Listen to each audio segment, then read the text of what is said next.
Bantu saya bagaimana nak jadi kaya dengan simpan emas. Banyak cakap di luar sana akan ada potongan 8% jika jual emas yang kita beli. Adakah berbaloi?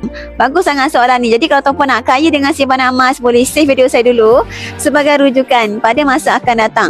Sebenarnya simple je nak simpan emas tuan-puan. Simpanan emas kena tuan-puan simpan lebih dari 2 tahun. Kenapa? Bila tuan-puan nak jual emas, tuan-puan kena tahu akan ada berlaku selisih harga. Selisih harga di Publigo tuan-puan sangat-sangat rendah, sekitar 6 ke 9%.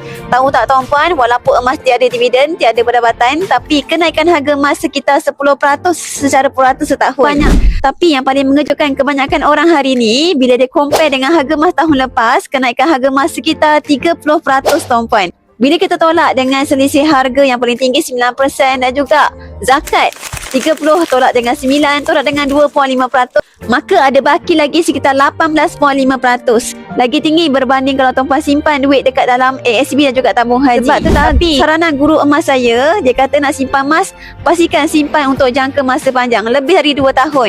Kalaulah tuan-puan hari ni mungkin banyak sangat simpanan tunai yang tuan-puan tak nak guna dalam tempoh 2 tahun ni, maka jomlah alihkan dalam bentuk emas fizikal kerana ia jauh lebih menguntungkan. Yang belum ada akaun emas Publigo lagi, nak saya bantu tuan-puan untuk memiliki emas-emas dekat Publigo ni dengan cara paling mudah, murah dan patuh syariah. Boleh isi borang biru kat bawah ni ataupun rujuk pin video saya dan saya akan bantu tuan-puan sampai kaya.